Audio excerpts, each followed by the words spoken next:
Yep. What's good? What's happening? How you living? It's your boy Box 26 coming back at you another game with another North Carolina live with my buddy over there, Captain of the Hooligan Express, Chimichanga McGee. First of all, you know the name. You know the name. I am the captain express of the hooligan. I am the captain of the Hooligan Express. They don't need to know my full government like that. You can't be out here putting My my bad. full government like that. Come My on bad. now. Chimichanga McGee, the Hey. third. First of all, why must you disrespect? Why must you Junior. disrespect? Anyways, y'all know what the deal is. Join us live every Tuesday at 9 p.m. Eastern time. This is the first time I ain't gonna lie. We probably started actually at exactly at 9 or in like 2 weeks. But hey, we're here, man. We're here. We're down to have a good time, down to have a grand old time, and get ready for the final week of Tar Heel football for the season. It's been a week. It's been a year of up and down, highs and lows, everything in between, a little bit of Play-Doh to get in between your fingers, a lot of sticky situations. But overall, it's been a week to say the least. And first things first, I think the one thing that we're all kind of upset about, bro, we're ineligible to go bowling. Yeah. We ain't So going no bowl bowling. chances this year because you need at least 6 wins to qualify for a bowl game. And the loss to Duke has completely derailed all of that. I ain't gonna lie. That just makes it sting that much more. Like, yes, we lost to Duke. That sucks in of itself. I don't like to say those words out loud. We lost to Duke. But losing to Duke and being eliminated from bowl contention in the process, even though I hate bowl season, generally speaking, he'll tell you I have a disdain for bowl season more or less. Not because you can't find good games every now and again, but more so because there are so many games, and to see 6-win teams or 5-win teams barely get to be like, oh yeah, we're the champions or something, just always sat weird to me when they weren't playing the best. And it became more of a money venture than anything. That's really, I think, where my biggest issue. It became more of a money venture because a lot of bowl games just popped up out of nowhere. For example, I remember when they started the Pinstripe Bowl at Yankee Stadium just a few years ago, and I was like, why do we need a bowl game at Yankee Stadium? No, bro. We don't. Remember, Jimmy Kimmel has his own bowl game. What?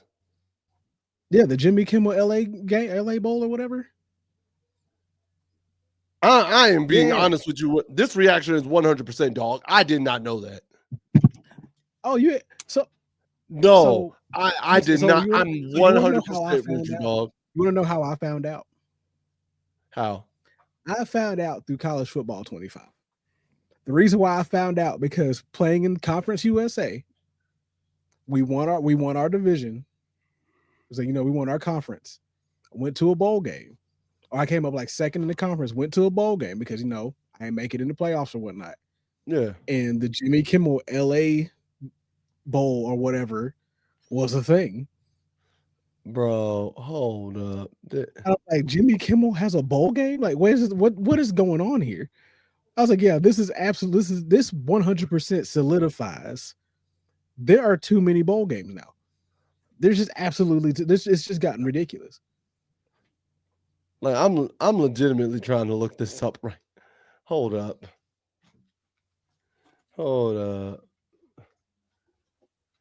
Like, I am genuinely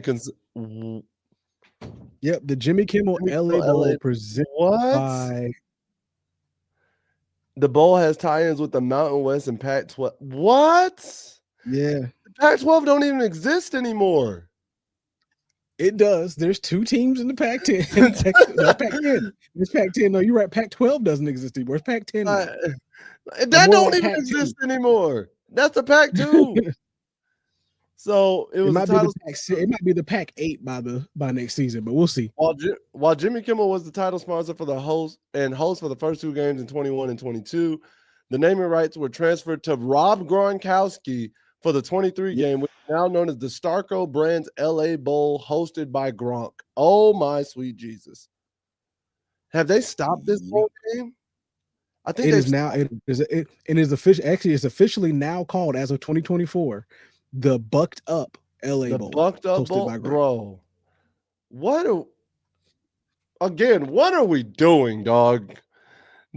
Why? Like this is just a money scheme at this point, bro. Because I get there were bowl games growing up. There've always been bowl games for us growing up. But now I just feel as though some of these bowls don't even make sense. And what are we doing? What are we doing?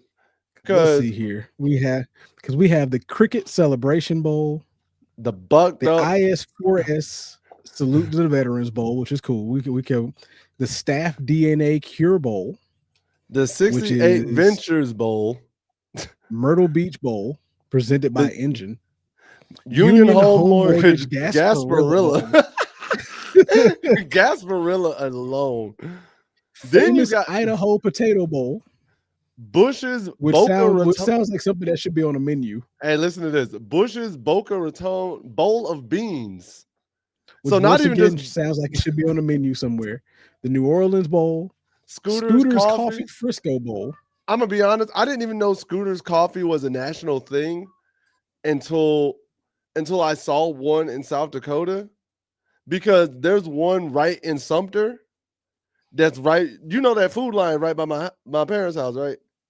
Yeah. There's one right across from over there, and I thought that was just like a local, like South Carolina thing. No, these things are like nationally all over the country. So I'm not gonna lie to you. I didn't even know that Scooter's Coffee was a thing that existed. This is the first time I've ever heard this name. Yes, it exists. Let's see here. You got the Sheridan Hawaii Bowl, the Game Above Sports Bowl. Why does that sound like the EA Bowl? Hold on. Easiest name yet. The Rate Bowl. hey, here's one for you. You got the First Responder Bowl.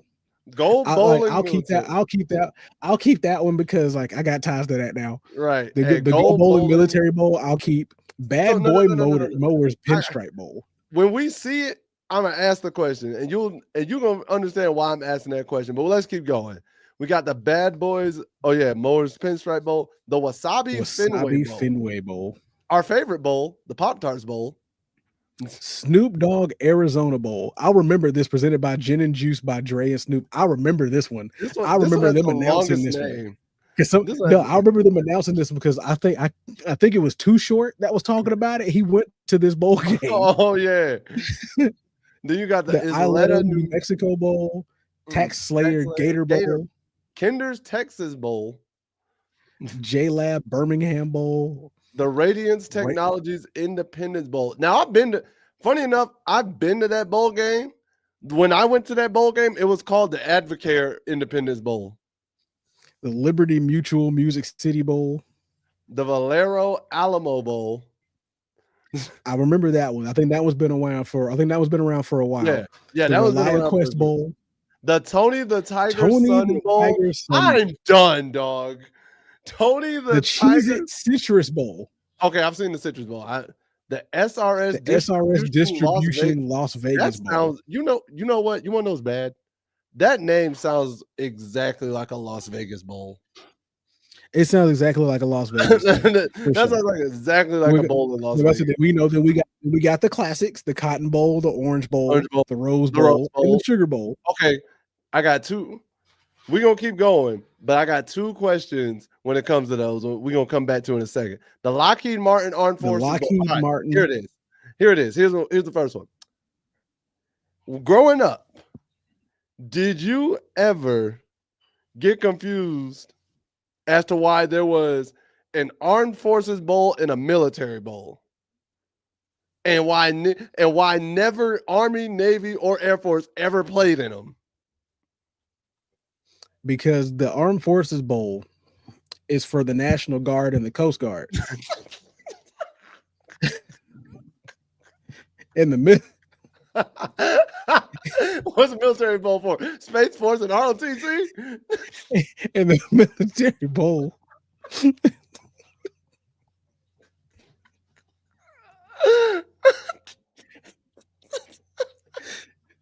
And the military bowl is for the ROTC and color guard.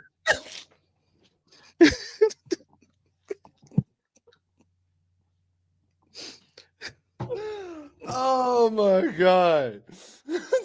Actually, I got it backwards. My bad. I got it screwed up. The military bowl is for the Coast Guard and National Guard.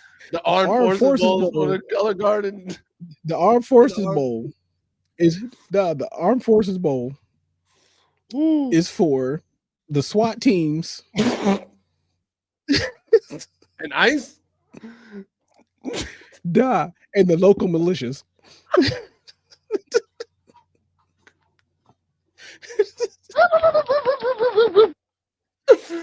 Oh my god, bro. Oh, got the Liberty Bowl, the Holiday Bowl, the worst the bowl, Duke's Mayo Bowl. Yeah. Oh. Okay, here's another sort of classic. The only difference is it didn't used to be Verbo. It used to be something else. It used to be Tostitos. That's how I used to always know it. Because that Tostitos Fiesta Bowl. That's right. It was because the Tostitos Fiesta Bowl is the bowl when we got the Statue of Liberty and the hook and ladder. Right. I'll never forget that. And then you got the Chick-fil-A Peach Bowl. Didn't the Peach Bowl used to have a different name beforehand? Like before Chick-fil-A? I don't think so. I think it's been Chick-fil-A for a while. I think it's been Chick-fil-A for a while, but I'll have to look that one up. Then you got the Panini Senior Bowl, which that's after everything's done with. Don't forget the East West Shrine Bowl. At least the East West Shrine Bowl stayed the same. Like Panini Senior Bowl is weird. Like that's kind of hilarious.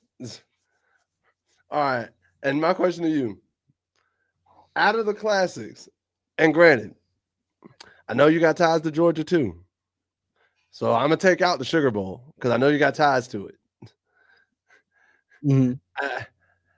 Out of the classic bowl games, the big bowl games, which one was always your favorite to watch? Orange Bowl, Cotton Bowl, Rose Bowl, Peach Bowl, Fiesta Bowl.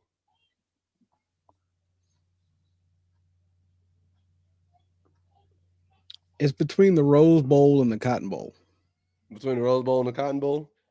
Between the Rose Bowl and the Cotton Bowl. Because like Rose Bowl, you almost always got a matchup. Almost always.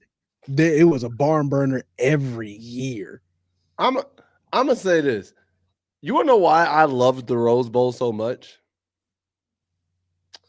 I loved the Rose Bowl so much because of the stadium alone. Like it was the stadium alone that I loved. Oh, definitely the stadium. So quick side note. So it used to be the Chick-fil-A Bowl up until they changed it to the Chick-fil-A Peach Bowl. So Chick-fil-A has been sponsoring it since 1996. Huh. All right. Yeah. All right. I guess Chick-fil-A been around for a grip. My fault. I wasn't familiar with your game, Chick-fil-A.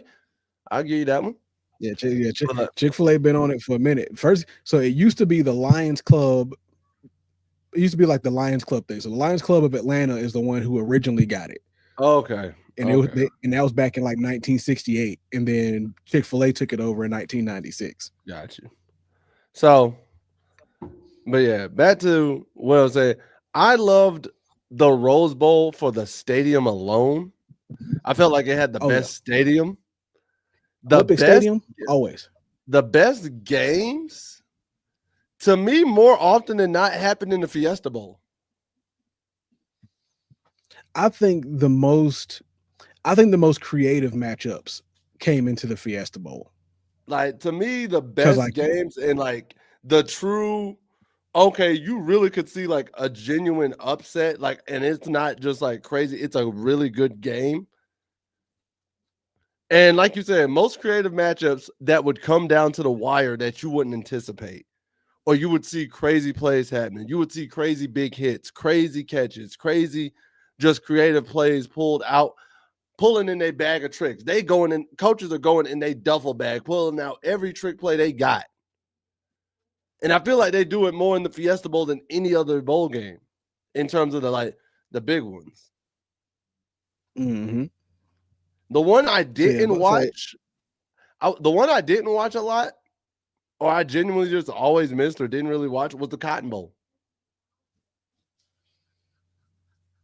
like I tended to end up catching the Cotton Bowl more often, but like I didn't really watch the Fiesta Bowl too much. Like I would catch it from time to time, but I didn't watch the Fiesta Bowl as often as I watched the other ones. Yeah, I watched the Fiesta Bowl, Rose Bowl. I definitely was watching the Orange Bowl, and was keeping the Sugar Bowl on tap. Peach Bowl, yeah. Peach Bowl, I definitely was like, ooh, what's going on over there? But the Cotton Bowl was one I just didn't pay attention to as much as the others. I just didn't pay attention to I it. hardly ever saw the Orange Bowl. Really? Hardly ever saw the Orange Bowl. Like I either would just miss it or Where, right now? oh, you talking about for basketball? Ain't no way. Probably Michigan No. State legit. I just Michigan saw it. State Oh, legit. please don't tell me that was the girls I was looking at. Because the guys beat St. Bonaverde today. Yeah. Or St. Bonavent. We beat them. So we is won it our tonight. so is it our girls that's playing right now? It's I gotta don't be know the what's girls. going on with your connection, but it's all over the place. At least on my end, it feels like it. I mean, yours was kind of like that last week a little bit, but okay. So I don't know. It might just be me then. So I don't know because like no, I'm talking about men's. Hold up. Nah, ain't no way we're not playing Michigan. Now we might be playing Michigan State but we didn't play them tonight. I was about to say okay, you saying you saying for like tomorrow? Because I know we beat St. Bonaventure today. Like that game just went final like not too long ago. But yeah, we beat St. Bonaventure today. Like we ain't what? Okay. He said upcoming. Okay. That makes sense. There's a very good chance that we played them on Thursday. There's a very good chance Thanksgiving Day. we played them Thanksgiving Day. Okay. Yeah, there's a very good chance that we lose to them. Flaws, you had me concerned. I was like, when did we play them today? I was concerned. I was like, what did I miss? I'm about to be mad. But yeah, I rarely caught the Cotton Bowl, but I was always watching the Orange Bowl. And I think that was always just because again, ACC, I like the ACC a lot. And the ACC's almost always got it. ACC does the Orange Bowl like that. You know what I mean? True. So that was always me watch it. Plus, it's always in Florida. I'm about to say Sloth, but you can't just be popping there, just talking stuff. You can't do that. Had us flipping out right now, man. Not even flipping out. I need verification. I need that man to like tell put like what day we losing. It's like we losing to MSU right now or in 2 days next time. Oh, bro, listen, I knew like there was no way it was right now. You see that bad shooting game. They've been shooting 50% from three. Listen, they've been killing it. I just saw some highlights from the game they had earlier. They've been killing it. Them dudes monsters. Oh, I told you because is he still coaching? I hope he's still coaching them. Is Izzo still coaching Michigan State? Tom Izzo? I think Izzo's still coaching Michigan State. Because fun little story. He's still coaching there. So fun fact, Joel, I don't know if I told you this, but my high school baseball coach and computer teacher, Mr. Davis, though, is indeed directly related to Coach Tom Izzo. Oh. Like, I mean, first cousin, directly related, had a photo on the desk and everything. And what was fun, and he's from Michigan. And the funny part of that, you know how I found out? So I came up to him. I was playing College Hoops 2K7 on my old Xbox. Like, I was playing College Hoops 2K7 back when 2K used to also make College Hoops games, and they were good too, just like EA did. Mm-hmm. And I had to play Michigan State in the tournament. And you know the game, they do their little presentation before the game. If you don't press the skip button, you can see the pregame presentations.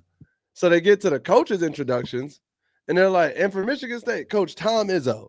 So I'm like, I was like, hold up. I got to ask a question. I had the computer class the next day. So I go to Mr. Izzo in class. I said, Mr. Izzo, I got a question for you. He said, sure, Myron, what's up?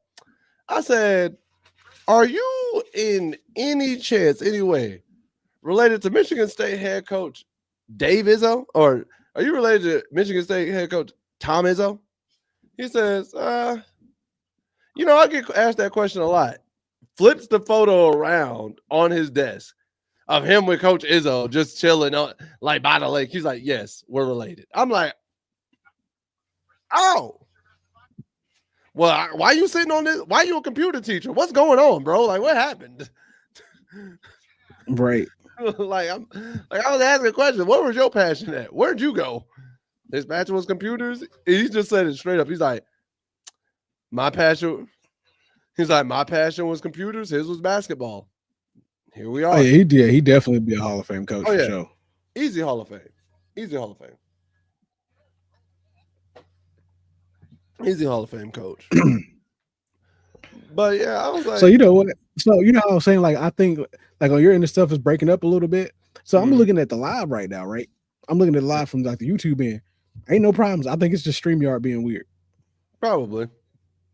More than likely. I think it's just StreamYard being weird. More than likely. But anyway, back to whatever we was talking about. It's like back to whatever we're talking about bowling, talking about the Duke loss. And you say the people were speaking about the loss, man. Yeah, so you know how social media goes. That man said, yeah. You know how social media goes. And about that. You know, God. disgruntled fans. No! Tar Heels. So, you know. Listen, I know a thing or two about disgruntled fans. Lord knows. Oh, listen, we're a couple of them for sure.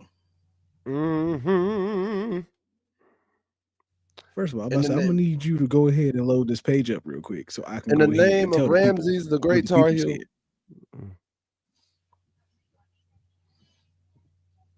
In the name of Ramses. Ramses, the man, he's Ramses. If anybody knows where that's from, you're goated. I'll cash up you $1. Not you, Joel. Oh no, I'm gonna say you know I already know. So basically, from Tar Heel Wire, you know, people were talking about after this very disappointing loss we had to have. Mm-hmm. Several people went ahead and decided they're going to voice their opinion on what happened. So one person tweeted, in my opinion, with the talent they have improved a ton. Geo limits us. The offensive line has had major injuries and the defense has played better. Give it time, man. Somebody else responded with, not advocating for a reset, but every staff has to adapt. The best ones do it without even noticing. Yeah. Some other ones have come in and not sugarcoat it. Say what you want and win. A win would be great next Saturday, but this has been a disaster for a season for UNC. Jeez. Didn't hesitate. People did have some big ups for Caleb Wilson, though. Somebody said Caleb's level of buy-in is incredible. He's already made himself an all-time fave for me. I will sure enjoy cheering this Tar Heel while he's in Chapel Hill, and I gotta agree. He's been one of those people. Mm-hmm. And somebody else said, yeah, opinions on Bill too. Talking about we wasted a head coach cycle where we were the best opening to hire this. Okay, so I'm a cuss because it needs to be said verbatim. He said He said, "This is verbatim. This isn't me. This is literally the quote." This is literally quote. We wasted a head coach cycle where we were the best opening to hire this shit show. If we fired Belichick this year, we're like the 10th best opening. Mm.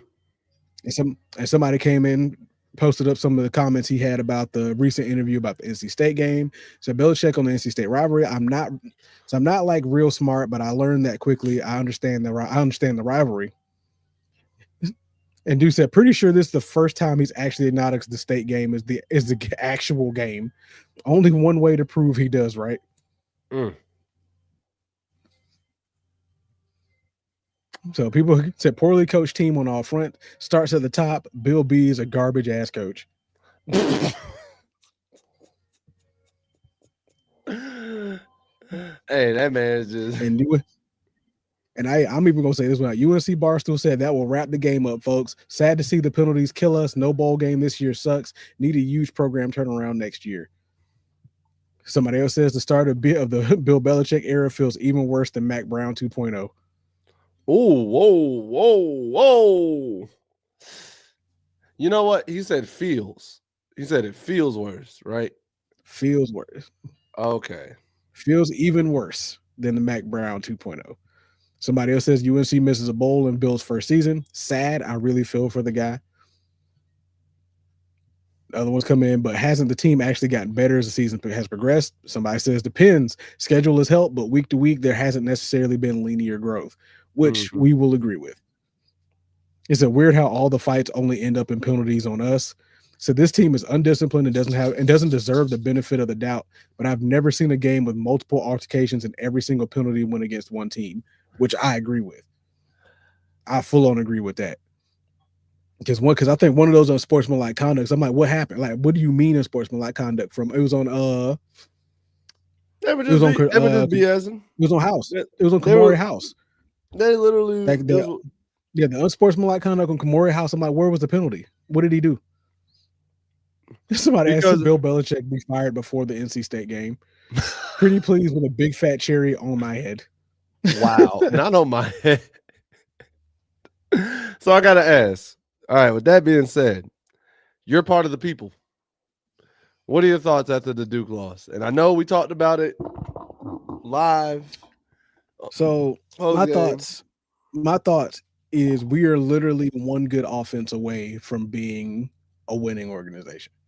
The defense did what it could, but we're one good offense and one good offensive coordinator away from winning that Duke game.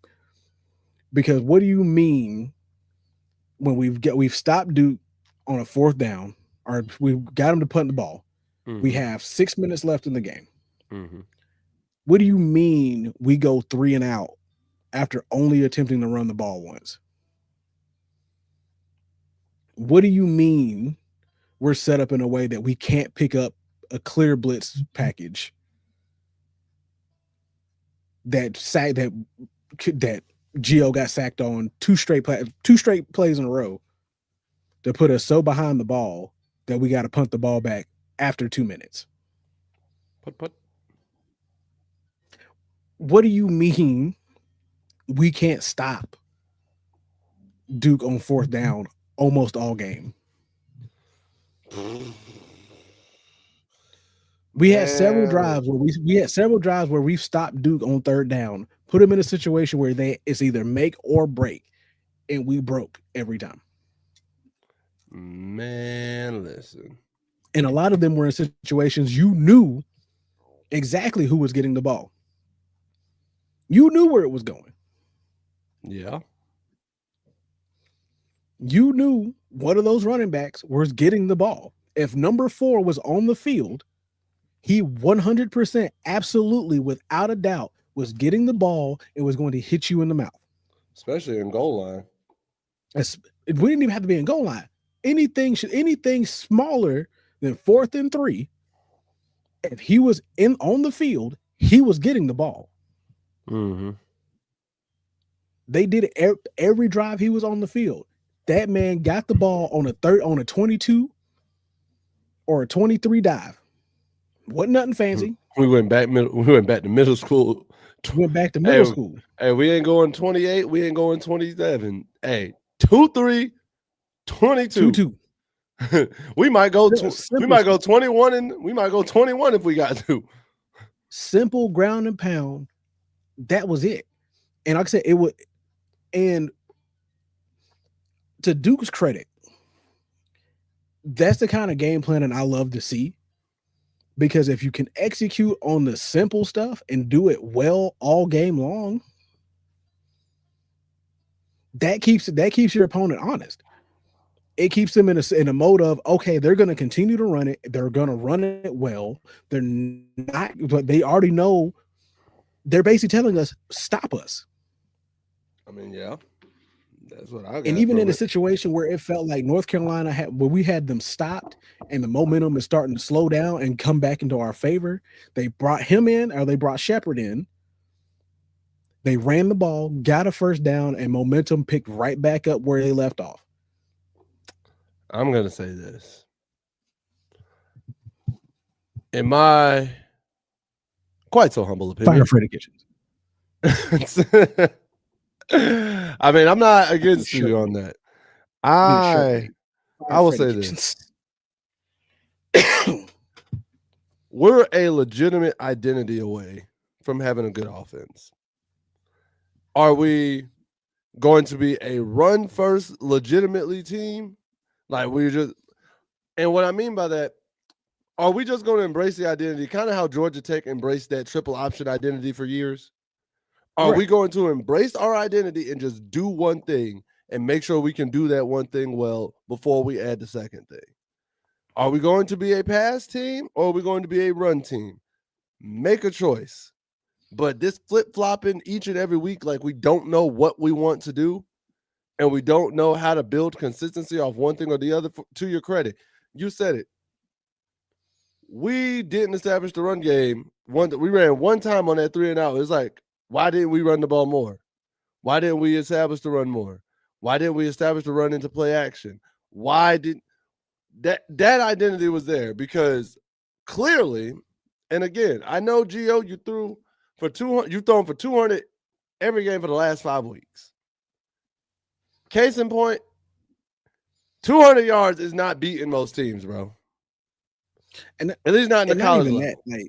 And not even just that. Here's the other problem that I have. Even if you ran it the one time, what is going on? What was happening with the pass play calling you had, with the routes that you were calling? If you paid any attention, if you were paying any attention as the offensive coordinator to what was working for you in that game, what was working for Gio in that game was all these quick hit passes that was helping them move the ball down the field, bring guys up to open up the over-the-top stuff. Because even when they did the 2 blitzes back to back, oh yeah, they'll need a distance at both the desks. Yeah, this is true. But the defense has been decent. No, if you look at the defense since that they need Cal to be game, decent at run or pass. He's like, they need to be decent on both run and pass to be able to establish one as the actual identity. We've been mediocre at both. Yeah, like we have been. We've been mediocre and we've been sporadic. We've been very sporadic because it's like 1 week we can have great performance in the run game, and not even a week we can have a great performance in the first half with the run. Second half we abandon it or it just goes away. First half we can have vice versa. So first half we can have a solid pass game. Move, like, to your credit, moving the ball downfield, short, methodical, getting the ball downfield. Then we go in the second half. We don't know what we're doing. Because check this out. So if you looked at that drive before our drive, before the drive we got at 6.5 minutes, right? If you looked at the play call, if you looked at the play-by-play of that 90-yard drive we had, 80% of the passes that we threw on that 90-yard drive were short completions. Yeah, because that's all you need. So, in that situation is just get it out of Gio's hands, get it to your receiver, let your receiver make a move, get upfield, do what we got to do. Exactly.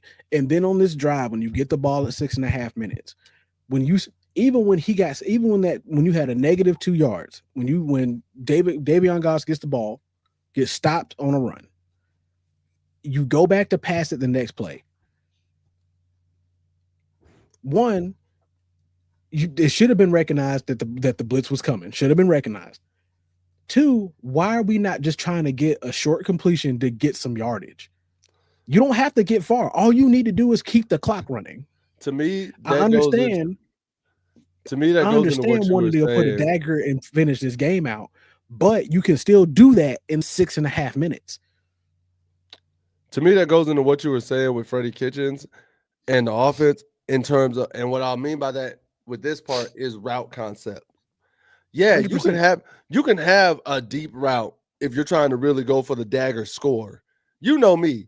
I'm always the type of guy who's like, listen, I feel more comfortable if I'm up 3, I want to go get a touchdown to go up 10 with 12 minutes to go. To me, that's more Right. comfortable than I don't have just a trying to, problem running the score up if you yeah. have the ability to run the score up. But the But in problem that is you moment, haven't been able to pull away from them all game. exactly.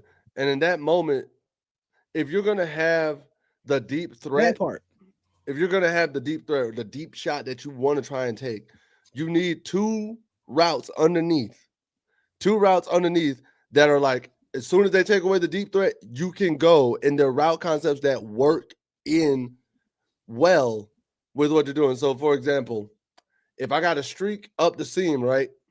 I want a dig or a drag or a slant coming underneath where that seam just went. You know what I Bill mean? B is a laughing stock. I No want team something respects Gio. like I want something coming right behind that space that just opened up because I'm attacking the seam deep or I'm going deep long. Like I want something to go fill that space. That way, Exactly. okay, the deep shot's not there. Boom, I got something right underneath. We're still getting some yardage and we're being methodical and we're moving the clock. One of the routes that was working very well for them in this game was hook routes. Quick, like 10 quick little 10 8-yard stops was working all game long. Then you get to this last drive, and now you're trying to run something 15 yards deep. No, None of those routes they should have ran in that last drive. They could have even attempted. Should have went for more than 10 yards. Fun fact, and Freddie Kitchens at 10 yards and capped out there. Freddie Kitchens, not even 10. Freddie Kitchens forgot this point of the game entirely. You only need 10 yards to get a first down. 2 5-yard catches, you're getting a first down every 2 plays. Shoot, 3 4-yard catches, you're getting a first down every 3 plays. And like I said, and cool, you down a play with the one run that didn't work. Guess what? 2 quick slants. 2 quick slant, quick out, a quick hitch. About to say, a quick hitch from the tight end spot. 2 quick slants from the outside. One outside slant, inside out. Shoot, you can do all hitches from every side if you want. Or shoot, inside crosses. Inside crosses. You can have the old Texas route from the running back. You know the route we talking about. Just go out and hit that triangle, come right back up in that middle gap, right in the linebacker. Like it's fine. Like there were so many options you had that you could have done, but you didn't do any of them. And then you didn't do any of them for back-to-back plays. Like when I tell you the first sack that happened, that should have been a quick hitter play coming from right where those blitzes came from. Because he had nobody. They brought 2 blitzers. And everybody knows if they're blitzing, you attack the area they just blitzed from because that's the open gap. Heck, you could have had the running back just flare out real quick. Flare out. He's right there. You either have him attack that gap or you have an emergency hot. What do we always say? An emergency hot route. Hot. Just boom. You say it all the time. It's like, yo, something's hot. Get it out of here because they're all coming. Immediately, you get the ball out of there. Because Duke knew up until that moment that they have not been getting enough pressure on Gio up until that point. He had been picking them apart. So at some point, you should have figured. At some point, they're gonna try to do something to get him off his rhythm to end up losing this game. I don't know how you didn't pay attention to it. I don't know how it just didn't happen for you. But at some point, that should have been the first thought on somebody's mind. And the fact that it wasn't is entirely embarrassing. And to me, I think this is a genuine thing, bro. I feel as though sometimes coaches forget how simple the game really can be. They outcoach themselves and they try to be like overtly smart and be like, oh, I'm going to really outthink the person on this play. I'm really going to outsmart them with this move. I'm playing 3D chess. And sometimes the simplest answer is the best answer. Oh, they're blitzing everybody? Okay, just send this running back out to the flat. There's blitzing. Oh, they're blitzing 2 middle linebackers? Have a receiver just go and then sit right there in that middle spot. When you make the game simple and keep it simple is when you are winning. Is when you try to overcomplicate things, that stuff starts hitting the fan. And I feel as though North Carolina did that a lot this year. They tried to overcomplicate things, and a lot of stuff hit the fan. Especially Freddie Kitchens in this offense. Because this offense, I'm going to call it for what it is. This offense was trash this year. For what I expected of this offense, it was trash. It was entirely trash. It just doesn't. I'm not even going to sit there and hold y'all. It just doesn't make any sense.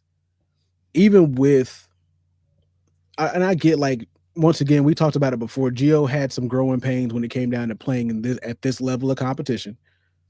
Because we have to all agree, playing South Alabama opponents isn't exactly the same level. It's not. But to your credit, I'm also going to take half of this and put it on Freddie Kitchens and the play calling. Because even with Max Johnson, the play calling was bad. Yeah, even Max lost a lot. Even with Max Johnson, who is a seasoned vet, who's played in the SEC, the ACC, and what, the Big 12 too? Yeah. Like just mainly SEC as far as mainly SEC, right? Just SEC and ACC.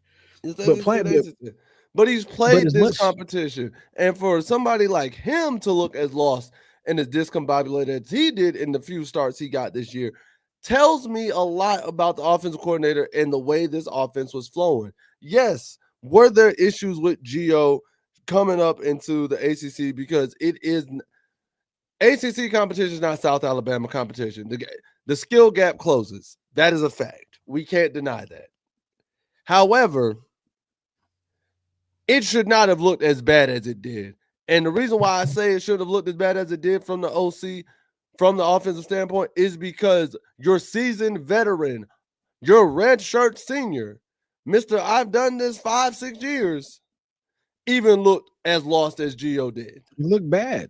So when he's looking that lost and that scared and that unprepared, what does that say about you as an offensive coordinator?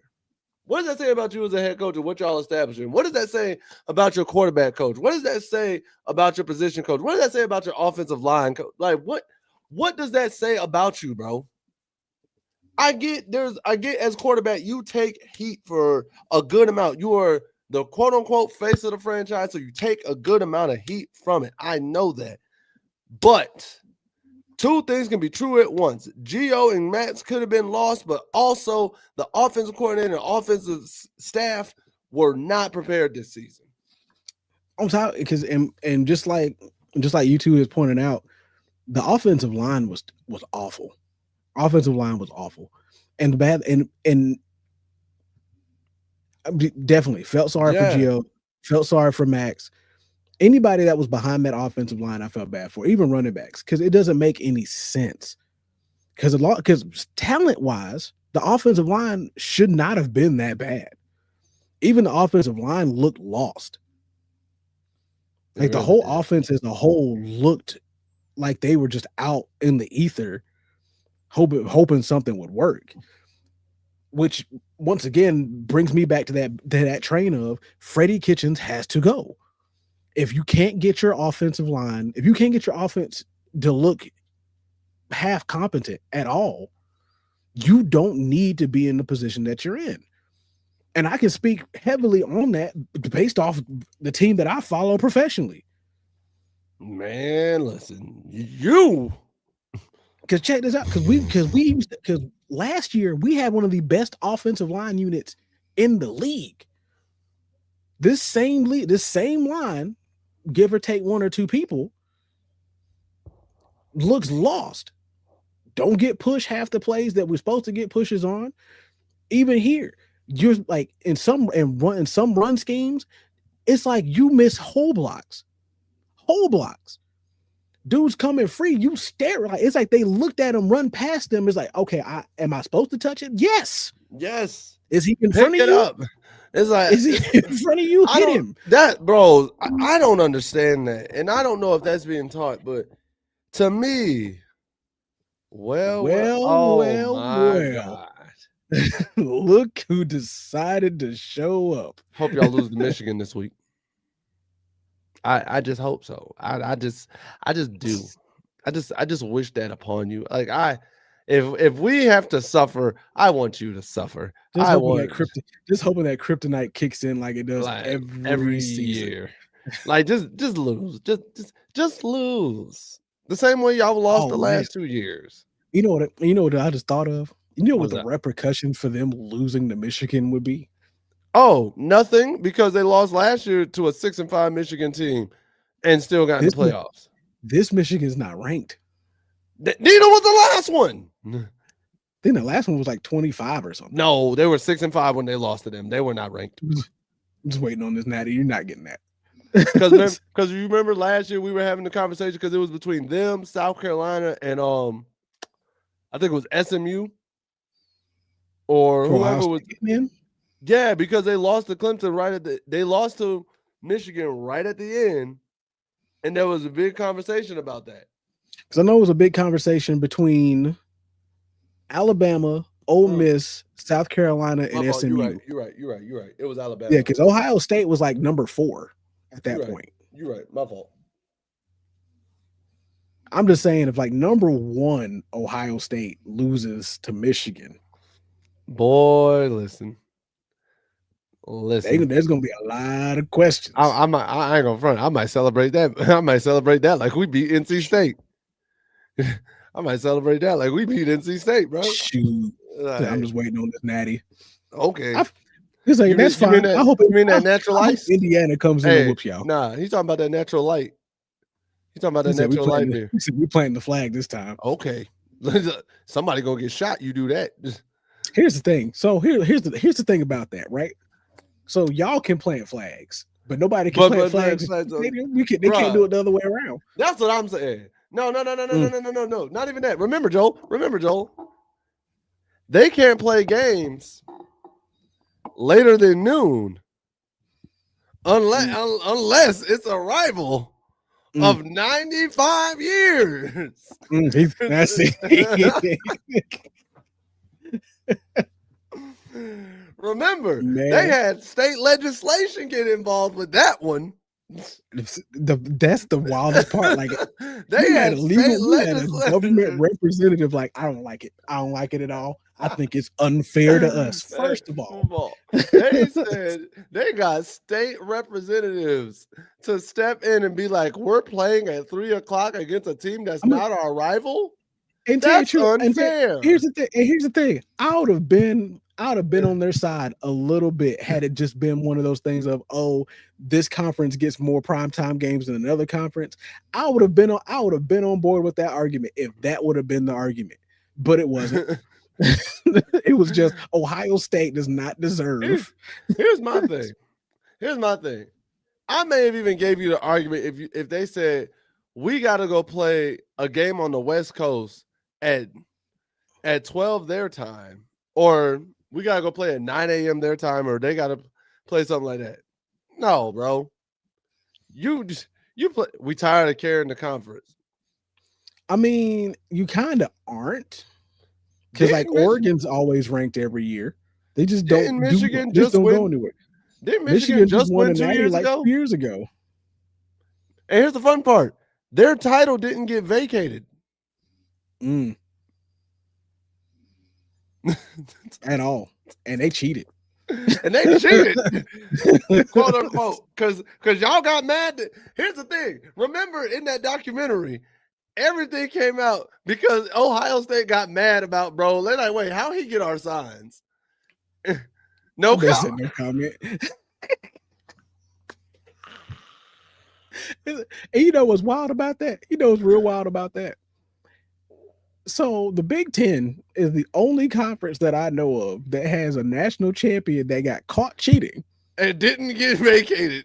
And didn't get in trouble for that. And did, like nothing happened after that. Besides the coach left. They got fined. They got fined. I think they lost some scholarships because they just lost some money. Because the new interim coach, I think he got suspended for like a few games, or the new coach that got hired. But what's crazy? Let the SEC try that. Let the ACC try that. Not even that. Let Big 12 try it. Not even that. I got you. You ready? Let the Pac-2 try that. I was about to say, remember, this happened in the Pac-2 with the Reggie Bush stuff.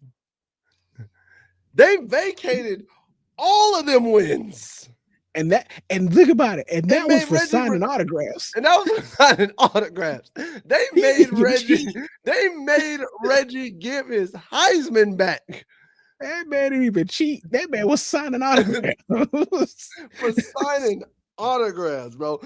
Nothing that affected his play on the field. This man was signing autographs and making money off of it. The only other people that would have got away with that is Notre Dame. That's the only other people that would have got away with that. Harbaugh suspended himself for 2 games. Exactly. And he did that on his own. he said, hey guys, I'ma leave. And you know what? Not even that. I got you. Harbaugh suspended himself indefinitely by going to the NFL. And just left. He's I'm gonna suspend myself for 2 games next season and just left. Hey, and then I'm gonna indefinitely suspend myself and go to the NFL so I can't come back and cause a problem in college football. That man sat there, stood in that press conference like, you know what? That was wrong with me. No, so what I'm gonna do, I'm going to punish myself. I'm gonna sit out 2 games next season. And I feel like that's just right. Proceeds to go to the NFL. Right. Oh. You know what? I'm gonna say this. There is one school that did get away with it, cheated and got away with it. Low key. The Patriots. Florida. The Tebow years. The Urban Meyer years. Oh, them joints was happening in everybody's faces. Hey, the Urban Meyer years, bro. Them boys was wilding. They man. Them boys. I ain't never seen a ball go from this distance, go from here to here to be a first down on national television ever in my life. I did one time. And it was Tim Tebow it did with. No urban slander will be tolerated. I bet y'all won't say, hey, that man said he brought you one. That man brought them one title. Listen, Urban Meyer knows exactly what kind of person he is. That's why he won't come back to coach. Oh, listen. That man has turned down offer after offer after offer. Here's the thing. And I'm gonna tell you this: if it wasn't for the talent that he had on the team, because we saw what happened when he had regular talent like everybody else. We saw exactly what happened. Hey, I got one for you. This explains Urban Meyer perfectly. Do you know how bad of a coach you have to be for the Jacksonville Jaguars to get rid of you? Not even because you're losing games, because of your conduct. Jacksonville has been bad for so long. They were like, hey, yo, Urban, it's okay. We'll bring you in, even if you lose games. His conduct was so bad, they said, bro, we can't even keep you in Jacksonville. Exactly. I'm about to say, Urban Meyer was such a terrible individual as a coach. Brian Kelly wasn't fired that quickly for being a terrible person. And Brian Kelly should have immediately been fired. Oh, Would absolutely y'all not. want Urban to come to you? Nah. I don't want Urban to come to you. I don't need him over there. Listen, we got too many issues as it is. I'm gonna tell you this. Tell you. I will deal with Jordan for the and sake, Bill's relationship before I deal with Urban Meyer. for the sake of the argument, had you asked me this question in 2012, Oh yeah, I would have took Urban Meyer. Oh yeah, But current Urban Meyer, absolutely not. He said, "Stop it." No. I stand on what I said. I will deal with that. If I'm getting a post Jacksonville Jaguars Urban Meyer, I am better off having a shoe coach my team at this point. What kind of shoe? The straps. Anyway. Nah, bro. I am, as much as you hate it, I think you'll even agree with this.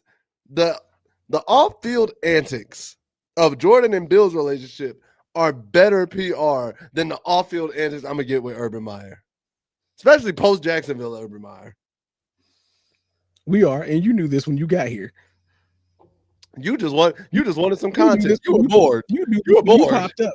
That's why you popped in. You were bored. You popped in to make some content pop off. You must be on break at work or something, because you ain't no way. He working night. He working third shift. He working Waffle House third shift. Production's down because everybody's getting ready to go for Thanksgiving. Hey, he said I gotta work this 12, and you know what? I'm gonna be off by 2:00 in the morning, and I can chill all day. And I ain't gotta come back till Friday. He said, listen, we've been ahead of schedule since last Thursday because everybody trying to get out for Thanksgiving this year. So I'm just telling we just coasting on it at this point. Hey, hey Joel, he's sitting there by the forklift like this. Hey, he's sitting by the forklift like this. Listen, man, when I tell y'all, I'm just ready to get up out of here. I just got to make it one more day, Lord.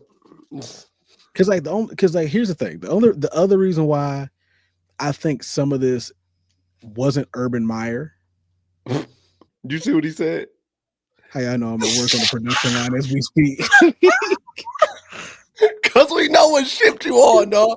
We know exactly how you on. Because we know how else are you on here. You ain't home. Because listen, bro. Because I'm gonna say this. The reason why I don't think a lot of what people give Urban Meyer credit for, I don't think a lot of that was Urban Meyer. Because after Urban Meyer left, when Urban was in Utah, UNC inquired about his interest. He said no, UNC wasn't committed to football, which is a fair statement. Fair at the time, but also statement. Remember when he was at Utah? Damn psychics. That's what he was talking about when he was at Utah. They asked. No, I'm saying remember what years he was at Utah. True, but the other thing about it is like I don't think the production we got out of those teams was fully Urban State. Because if you even saw the documentary, like Tebow said, like a lot of that they led themselves. Like sure, Urban had them doing a bunch of like crazy stuff as a team, but a lot of that was just the team. Really, a lot of that was Tebow. Side note, he was there from 2003 to he was there from in 2003 to 2004. You're right. We weren't a football team. We were focused on basketball. Oh yeah, no, basketball was popping. We was competing for Final Fours, bro. Like, what you mean? We was a pure basketball. We didn't care nothing about football. And funny enough, you know what Fiesta Bowl he won in his final year there? Well, I just said it. You know what bowl he won? The Fiesta Bowl. Shut up. So yeah, because I think at the end of the day, it was the teams that he had that were successful and not exactly Urban Meyer. I think once we saw Urban Meyer go to Ohio State those last couple of years and all that great talent was gone, like all those top of the nation type of guys was out, and he had to kind of work a little bit with a little bit of nothing. And we started seeing the cracks in the foundation because the guy that took over right after him, we see him now like they're ranked high every year at Ohio State. Like they still get the same thing over and over again at Ohio State. I don't really think it was Urban. I'd be ranked high too if all I had to do was win 3 legitimate games and coast the rest of the way. Shoot.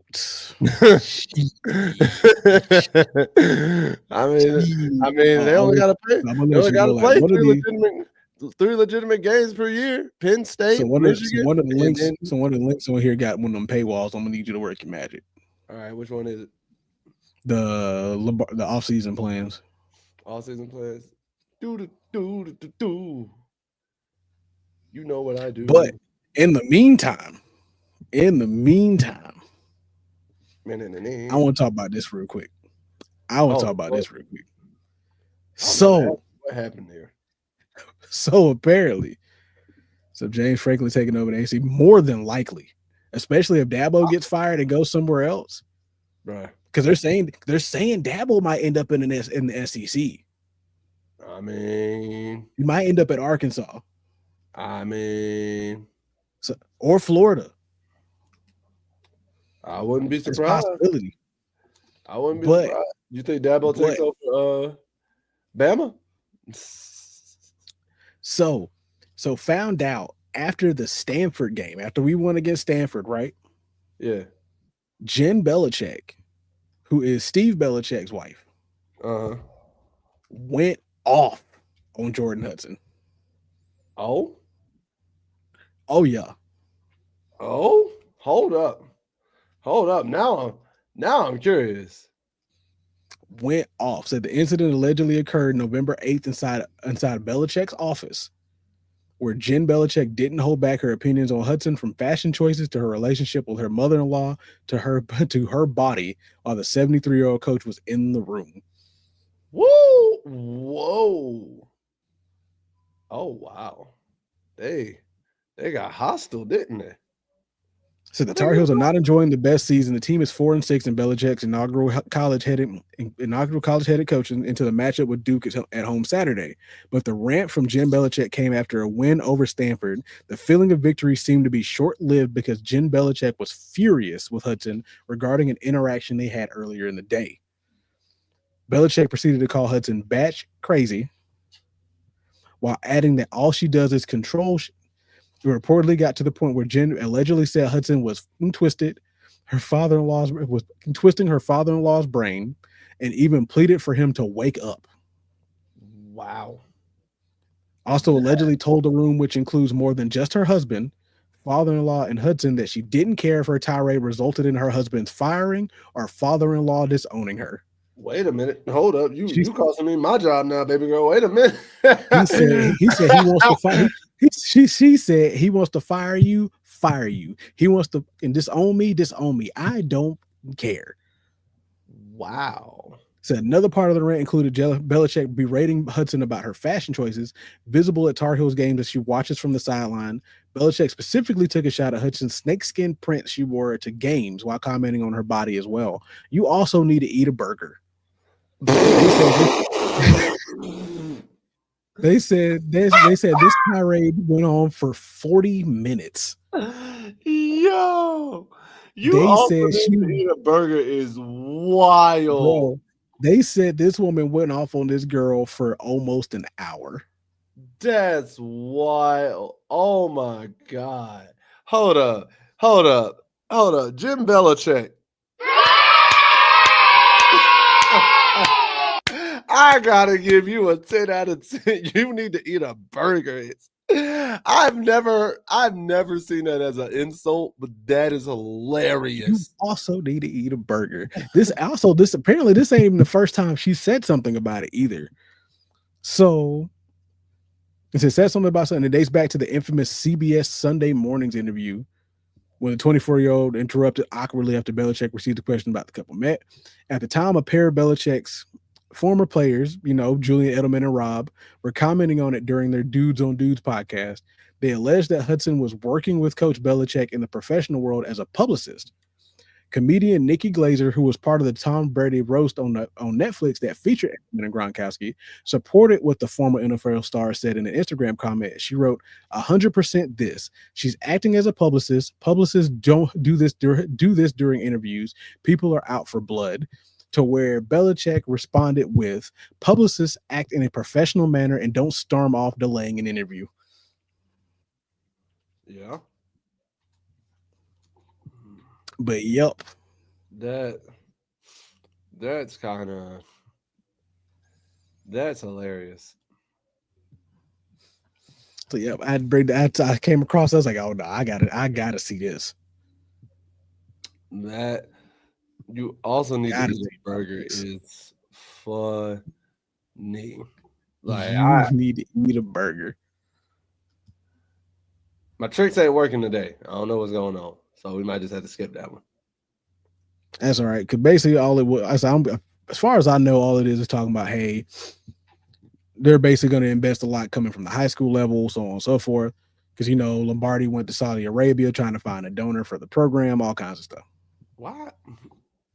You know what? To keep the channel from getting demonetized or banned or whatever, I ain't gonna speak about it. We can speak about that offline. I just look at it like that. I just don't know how Saudi Arabia keeps getting involved in stuff. That was literally my point. But like I said, we ain't trying to get eyes and ears on us for no reason, like for bad reasons. True that. True to that.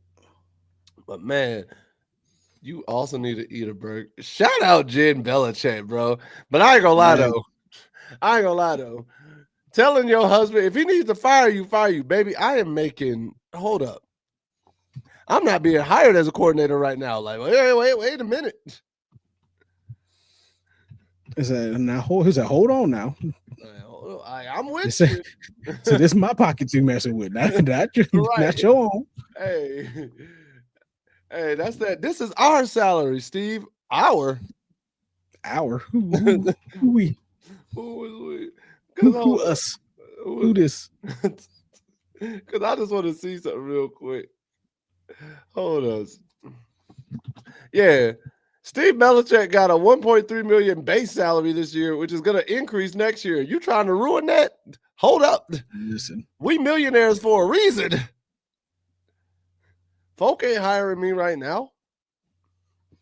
Not at these prices.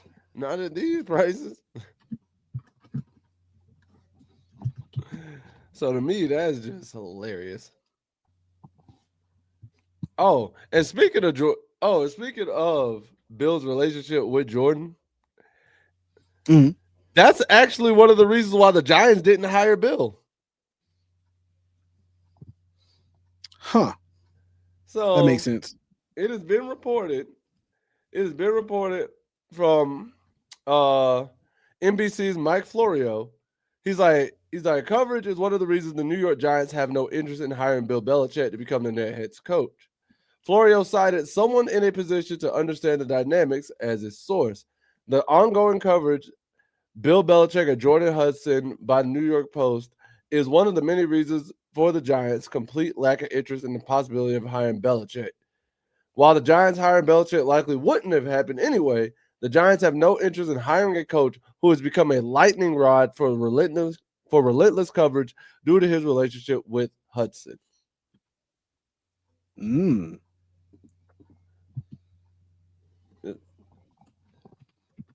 So I'm just looking at it like, since Saudi Arabia trying to sign LeBron, man, they're trying to sign everybody, bro. They really are. They're trying to get any and everything they can. Cause shoot, they bought EA. Yeah, they bought EA under a different committee, under like a committee, so to speak, which means microtransactions might be going through the roof even more for y'all who continue to play EA games. That does not include me, because I'll be honest with y'all, and he'll tell you straight up, I have not bought a personal new Madden since Madden 11, and we play it to this day. Anytime I bring it over to his house, we still play it. That's really it. Because one, like, it was still one of the best ones they ever made. I don't know. I missed the fight for the fumble. Action. I don't. That's because you lost a few. That's the only reason why. I hated the ones where you won them and they still gave them to somebody else anyway. Oh, you talking about when you played like Hall of Fame?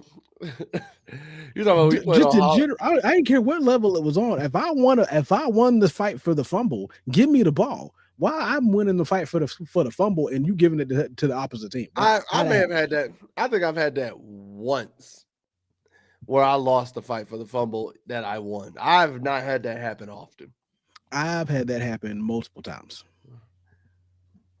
The one I don't like is when they say I stepped out of bounds and I didn't. And like I have a catch and they're like, oh, that's out of bounds. And then when I go back to the replay after challenging it, and they're like, it's upheld. It was out of bounds. I go back to the replay and see bro got in bounds. I'm like, so this what we doing? That's it. That's what we doing? All right, bro. Like that just makes me irritated. Oh, you found another one? Yeah, he just popped up like 2 hours ago. Nah.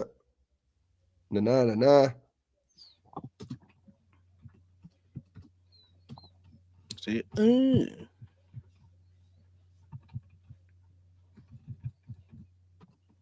Nah. Yep, because I was looking for something. I can't remember what I was looking for, but I was looking for something. You're looking for your soul. Probably. Said I'm looking for your soul.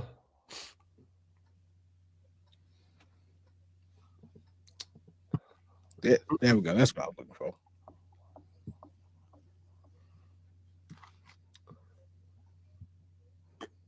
Because apparently, the girlfriend is suing Pablo Torre. Yep. So basically, the guy that originally reported that she was banned from the facilities.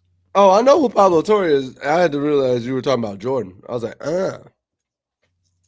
Yeah, I said. Remember, I said the girlfriend. That's about as far as I felt like going. You did say that. I just was like, who? What?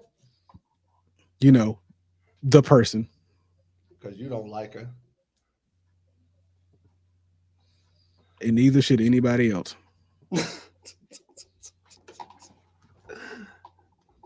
So violent, so hostile. All right, man, but let's go ahead. At the end of the day, stay out of football business. That's not. I don't know why you include yourself in that. And then act like you're supposed to be here. You not. Well, we got a new 3-star linebacker on the way, though. We do. We got a 3-star linebacker by the name of Jordan Avenger. I ain't gonna lie. When I first read his name, I thought it was Avenger. I was just about to say that too. I thought it was Avenger when you first put it in there. I was like, Avenger, boy, that's got to be one of the hardest names I ever have. Jordan Avenger, 6'3", 225 athlete. Okay, boy. Like, hold up.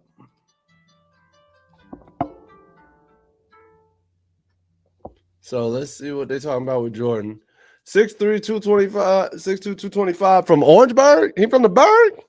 From the Burg. You from the Burg? Oh, okay. Just don't go to out of Orangeburg Wilkinson High School. Hey, just don't go to the what is that? That Popeyes on the corner? Or the boat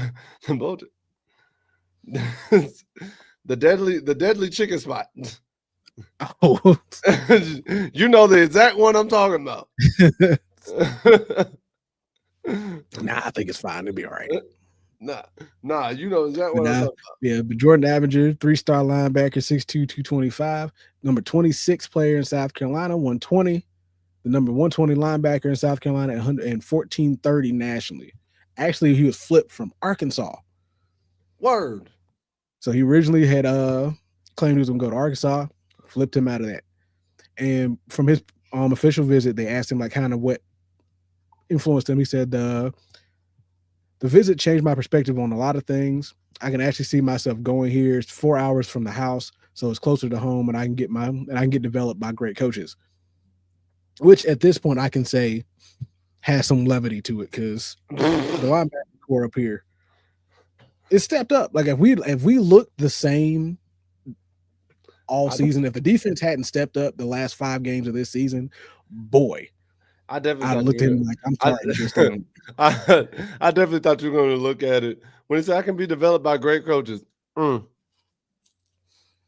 Now Steve started getting into his bag near the end of the season, so I'll let it go. Yeah, he started following the recipe after a while. Hey, he pulled out. Steve got a little. He got like a Tommy Hilfiger mini backpack. He got in the bag a little bit. Now Steve said, exactly. That'll work. That'll work. He got in the bag a little bit, man. Little bag of tricks. I got his joint pulled up right here, so we got some film to dissect. We'll get into it. Let's watch what we got. Ready? Yeah, there.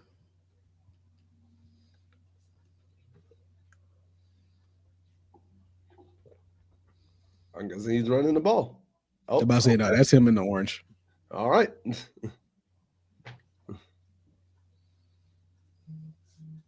I ain't gonna lie, that was just bad coverage by that linebacker.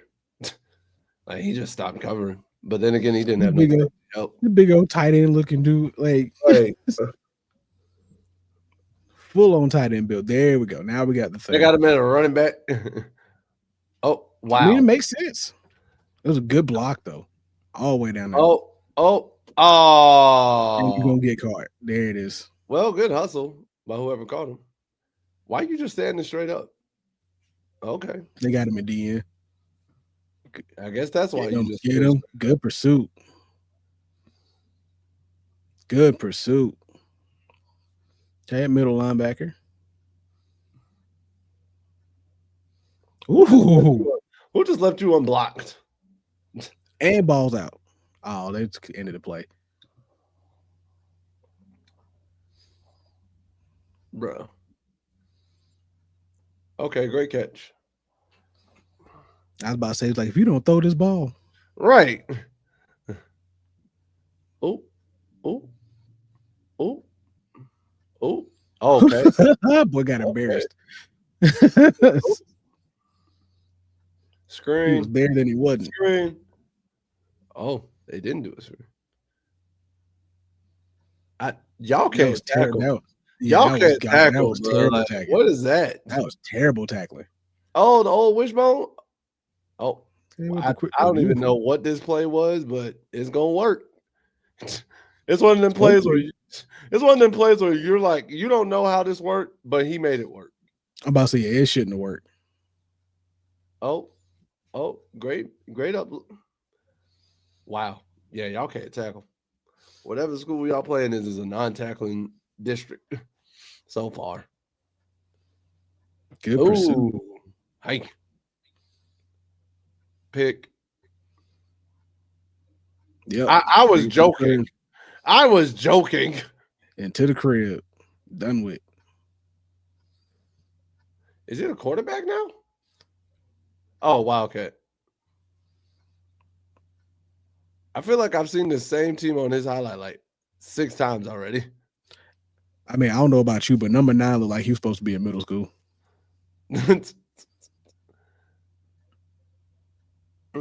Nah, number 11 does.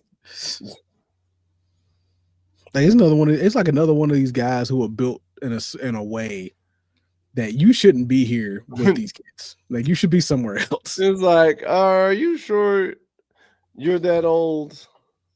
Are you sure you're that big? Like, sir, I'm gonna need to see some ID. Why? You think I'm too old? No, I think you're too young. I'm gonna see some ID because, sir, you are too grown to be out here with these children. Ball out. Wow. Nice way to get it off the scoop and score. It was a good tackle on both ends. Good finish.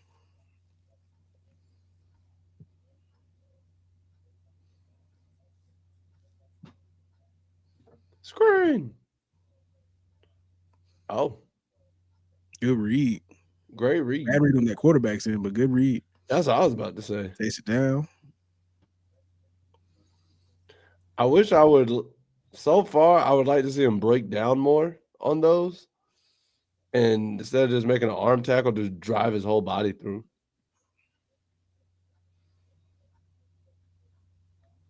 I mean, so far on most of these tackles, that's what he's done.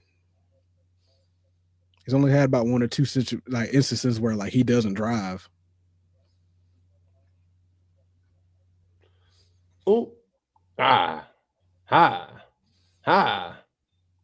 Good burst. That was good blocking on that line too. For real. Bam. Okay, that's great pursuit. Jesus. Good read. Read that the whole way. Oh, wishbone. A 28 to the right. And we're gone.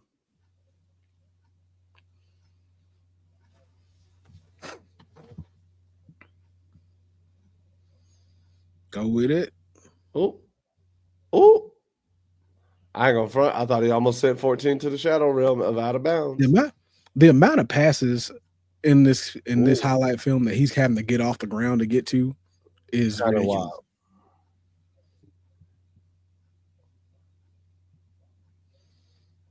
Yeah, he got more. Yeah, he got more running back highlights than he do linebacker highlights. Facts. That's what I've been seeing.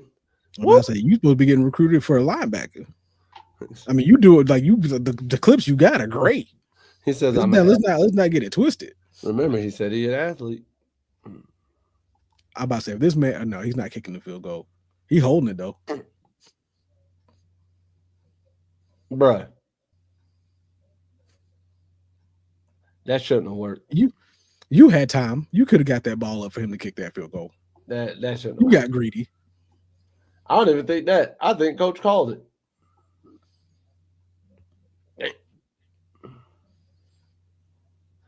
Kid popped up fine, but I know he got a concussion. Shoot, let's check out the other kid. All right. Cause we already figured out, okay, this one a dog. It's all right. We already know.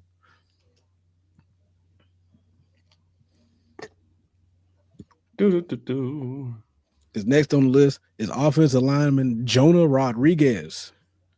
JUCO transfer, actually. 6'3", 267 pounds, 3-star out of California. The number 98 player in California, number 103rd interior lineman in California, and 1087th nationally. Transferred from Arizona to Southwestern College initially, and he ended up getting an offer here that he took at North Carolina. Nice. All right, ready? He was saying a lot of the reason why he joined in was because Coach Friend, was because Will Friend. So it was a huge reason why I chose North Carolina. He's a lot of experience to help me become the player I want to be. There's a great opportunity for me there, and obviously Coach Belichick's there. That's huge too. I love the way they operate. It's just like an NFL organization. I love that all-around fit. They run a pro-style offense, and that fits me. They really emphasize development there too, and the coaches know how to prepare you for the NFL, and that's huge for me as well.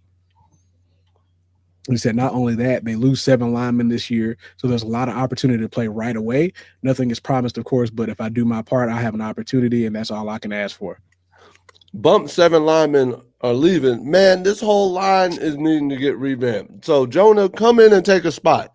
You want it, come get it. Yeah, the whole O-line about to get revamped. You want losing linemen or not. Even if they bring in 12 linemen, if they ain't all gelling the right way, you still have opportunity regardless, my boy. Like, you want a spot, come get it, bro. Yeah, you're going to have opportunity on top of opportunity, so don't even worry about it. Ready? Come in, ball out, y'all. Let's go. Because I ain't going to lie. So it's like so far in some of these recruitment, some of these highlight videos, the linemen have been the most exciting. Oh, for sure. Right there in the middle.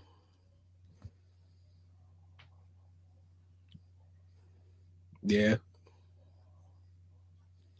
Where you at? Left tackle. Oh. I like it. Which one is it? Big dog status. I know which one he was. Number 70. So defensively, he's D tackle. So he's at right tackle this time. Jesus. I ain't gonna front. A legal man downfield for a second. Jesus.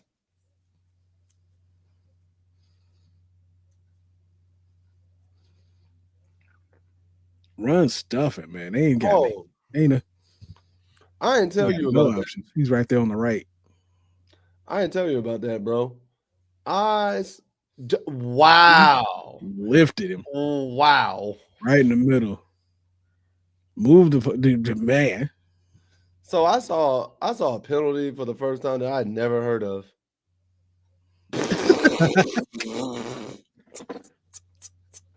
That man said, Little boy yes, ain't deserve that. That man How said, you do move. that little boy like that? That man said, move. Now he ooh. Did you see that? Hold up. I might have missed what you said.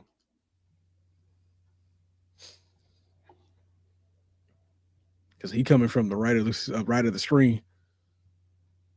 It's him right there. Oh God.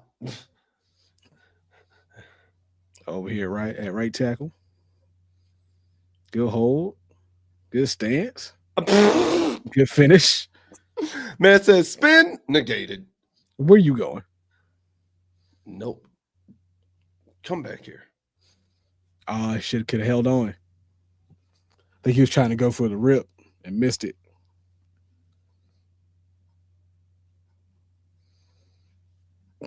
Oh, that ain't even fair. Flopped on him. Yeah, point of attack. Ain't nobody beating this man at point of attack. Now he pulling. Oh, Lord. And jumped over. But I was scared for me. I was like, nah, he pulling. Now you got him moving. Listen, you know that's when big boys are the scariest.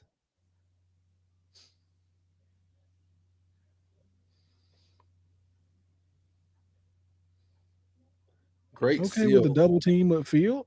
Great Not seal. the ref too. He took out the ref too. Hey, they all can get it. I ain't gonna lie. I thought he was about to catch a pass. I didn't know where he was. I lost him for a second. I ain't gonna lie. Little man deserved that. Little man ain't deserved even tried that. Should have even tried him on that. Drove him to the back. I thought he was about to take him out of the back of the end zone for a minute. He might as well, bro. Only reason he didn't is because bro fell. This man got a full breakfast. Pancakes everywhere. The way he laying them out is just like look at the boy. Just get down. Tired of you.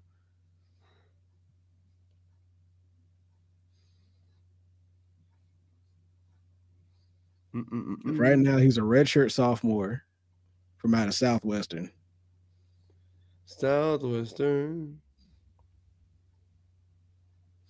Oof. I could. Soon as how do you turn somebody's spin move against themselves like that? Like that's the hilarious part. And like they say, he an interior lineman, but he's been at tackle this whole video. Mm-hmm. And even crazier, he's a swing tackle, so he plays both sides and plays them both well. Hey, I was about to say, now he out in space. Now he out in space. Oh God.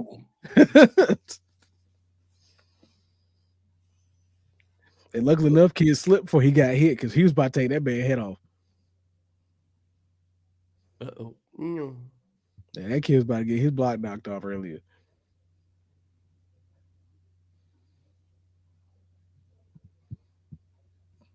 I don't know why y'all keep thinking the spinning on this man. It just don't work. I told you.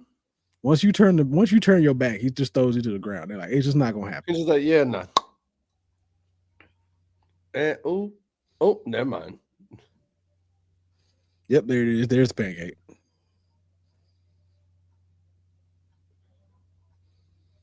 And nobody's blocking. He got hit though. That running back got knocked. It's like these people's like the weight just buckles from under them going against him. That's it, because he's got good form because he gets up under the pads. At that point, he's got all control. There's nothing. That shoulder check was devious. All right, run that back 2 seconds. That shoulder check was devious. Could look at it right here on the right. Oh, him as oh, hell. That linebacker said, Oh, air, can hear Solid Snake screaming from here. Merrill. Merle, Snake. Bro, you about to take the man jersey off. He's gonna look at it, tell him to stop fighting so hard. He'll have a jersey when he get home. Good, bro. Blocking the back, something, anything. I don't know what happened, but whatever it was shouldn't have happened. I think that kid was trying to run away. Yeah, just something. He was trying to get around him. Holding.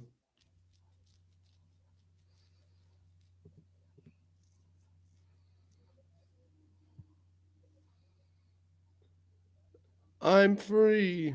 I'm about to say, yeah, like once he sets up in that stance, it's over. Once he gets the feet planted, he's not going nowhere. Not at all. I think I can say this, if he can bring these swing tackle skills in with him, oh man, sky's the limit. He can be starting immediately. He said, "Hey, seniors are gonna be missing. He might have a shot." So yeah, if he can come in being a swing tackle like that, heck, put him on the right side because Gio needs the blind side blocking. Mm-hmm. If he can show out and show that he can be a good blind side blocker, you can be starting immediately, my boy. Yes, sir. All right. Tar Heel birthdays. We got any of them today? Today, Tar Heel birthday. We got. So we have coming up. I gotta make sure. Yep. Coming up on Friday, we have Bryce Baker, man. Also on Friday, you have Aiden Banfield. And then on Saturday, you have Austin Blask and DB Trey Miller. Those are our Tar Heel birthdays coming up this week. So shout out to the boys. Hope y'all have a great Thanksgiving as well as birthday, man. Get all the food, all the gifts, and everything that you deserve. And thank you for seeing another year. And now it is time for I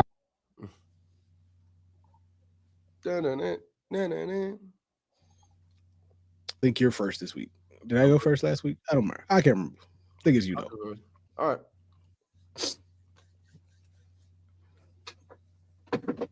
All right, ladies and gentlemen, my Tar Heel takeaway of the week, and you can take this for the rest of your lives. Do not conduct business unprofessionally. Absolutely don't do it, bro. Be professional in your workplace. Be professional to other entities. Be professional to how other entities have their structure. Your lack of preparation does not constitute an emergency for somebody else. So with that being said, if you need something done and another agency or another party that's involved with you says, hey, can you please give us the time so we can do this the ample and right way? And this is the amount of time we need. Abide by it.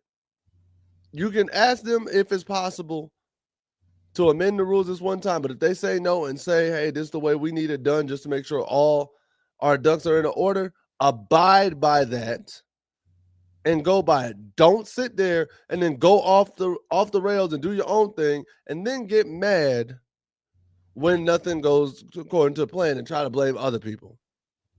No. Make sure business is business, but make sure you do good, respectable business.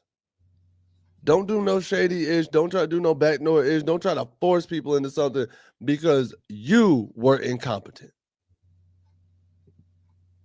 That's all I got to say, man.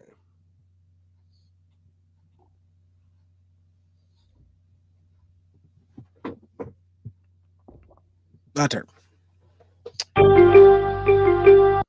Tar Heel takeaway of the week. Be patient. Your patience will be rewarded. Just go about your business. Don't do too much. Do what you know you need to do. Handle your business, and it will be rewarded. I know at some point it's gonna feel like it just ain't gonna work. Some days it's gonna feel like, what in the world has life got prepared for me this week? Because life ain't lifing. Math ain't mathing. They 2 + 2 does not equal fish. I don't understand Hey, listen. why it's going this way. Just be patient. I tried to tell It's you. okay. It's okay. Because it's gonna work out one way or another. You may not believe me, but one day it's gonna show you. And people say, look at God. I say, look at God. But I'm gonna say it this way. Patience is the key. Don't do more than you know. You don't do more than you have to. Because once you start trying to do the most tends to happen back, and we ain't got time for all that to happen. We ain't got time to be going through the most. We already getting kicked in the shin repeatedly day by day by other things in life. Don't kick yourself. Don't be like that guy in the meme that sticks the stick in the bike pedal and then blames the bike for getting hurt. Don't do that. Don't do that. Don't do that. That's all I got. Y'all have good holidays. Be safe out here. Happy Thanksgiving to all of y'all. And listen, man. Oh, before we go, ham or turkey? Ham. My man. Always ham. Listen, some people out there acting unruly. They're acting like doppelgangers. They're acting like the others and saying turkey. Exactly. That's what I said.